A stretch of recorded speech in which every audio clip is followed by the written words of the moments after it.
being here, and thanks for having me. So the Hadley Academy for the Improbably Gifted is a work of fiction in the middle grade space, obviously. So the Hadley Academy in this universe is a military installation. It's on a remote island off the coast of Maine, and what the Hadley Academy does is it recruits young teens with genetically improbable gifts to fight this existential threat to humanity, which are the Reapers, which are humanoid monsters that, again, in this Hadley universe, really imperil civilization. And the main character here, Jack, and his best friend Freddie, are the newest recruits to the Hadley Academy.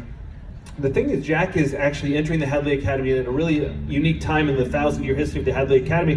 He's getting in there when they're actually, this is in these stories, I feel like usually they are just fighting this war. He's coming at the time when the war seems to be over. The Hadley Academy has actually declared victory. The Reaper King has been killed, and they're actually really celebrating victory and just sort of exterminating the last of these monsters. And in fact, there's another old guard contingent that believes something very different. They believe in this original prophecy of the founders of the Hadley Academy that this much greater darkness is coming to consume the world. And so Jack and Freddie and two others, Voss and Asha, are this team of outcasts that actually seem to have none of these improbable gifts whatsoever. And they are brought in by this old guard because this old guard believes that Jack is the only one that can end this darkness. So in the Hadley Academy, it's a lot of battle simulations. There's huge stakes for this team of 4 because they are not gifted in the way everybody else is, and so if they're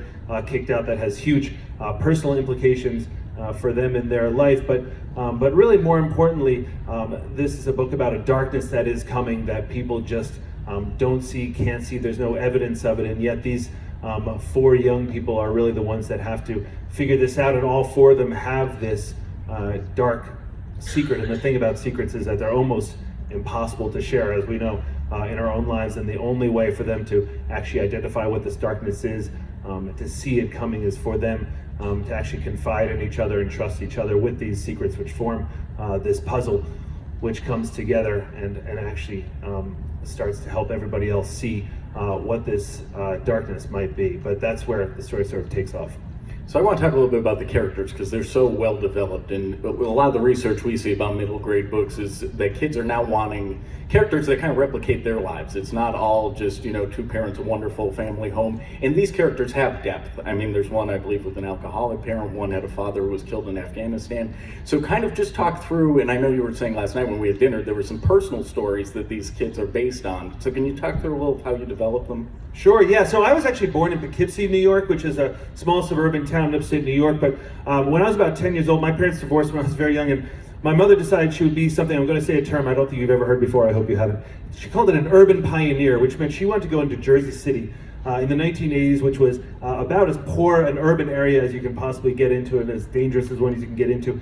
And my mother decided she was going to go into the poorest and most dangerous neighborhood with me and rebuild houses in those areas, which in theory sounds great. It was really terrible because she was buying literally for $33,000 she could buy an 1888 beautiful 4-story brownstone. The problem was it was a squat house and we couldn't get everybody out, so there was a man living in my bedroom for the first 3 weeks of our existence there.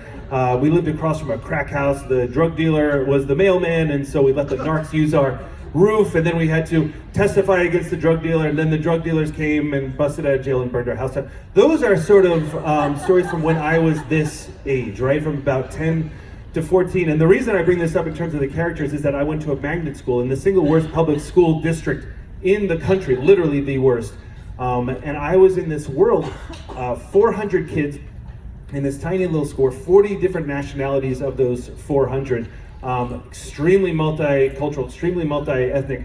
And what I was seeing was that there were kids coming to this school living a completely different life. They knew they were bright and they had gotten accepted into the school, but they would go home to their neighborhood and have a completely different experience in their neighborhood, which is extremely dangerous, and they had to have these 2 faces. And the characters I brought in to Hadley and the Hadley universe are those people that I knew at this age in my life, which was kids that had these incredible gifts but had to hide it in the world, and they came from extremely dysfunctional places, as unfortunately I did as well. but it's these combination of all those darknesses in our own lives put together that can actually create this great vision, that can actually create a goodness that would otherwise be impossible.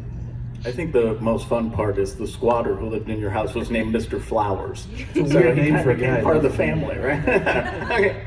Why don't you talk a little bit about your experience with Little Princes? Because I know you did a lot of speaking at schools, a lot of speaking at universities and high schools, and just talk about some of what you learned from that. Yeah, absolutely. With Little Princes, I was just extremely fortunate in how this all worked out. But Little Princes was picked up probably by about 20 or 25 universities and communities as their one read, their all university read. So I was constantly getting up in front of, sometimes thousands of people, and I just had this incredible opportunity to speak to them. I think I've been out in 70 or 80 schools. My favorite places to speak were high schools and middle schools, only because you had to work so hard to keep the attention of kids. As you know, they just sort of see like, oh, he's going to be talking about child trafficking, but that's not what that story was really about. And so the effort of getting kids really engaged is a totally different effort from my day job now, which is the NYU Stern School of Business. I'm the Dean of Students.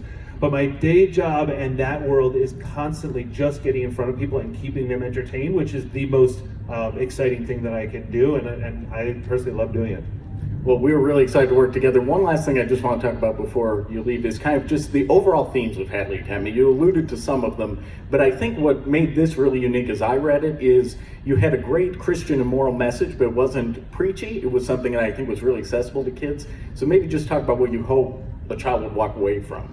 Yeah, absolutely. Thanks for asking. So it's and it's been such a wonderful experience working with this team here, because it really is, me personally, the first 3 decades of my life, I was an atheist, so I really understand that, and I came to faith later. But this book is not an overt book about faith at all. It's not mentioned in the Hadley universe. It's not. They don't have religion in the same way that we have it, even though it is based on the real world, of course. But it's just not.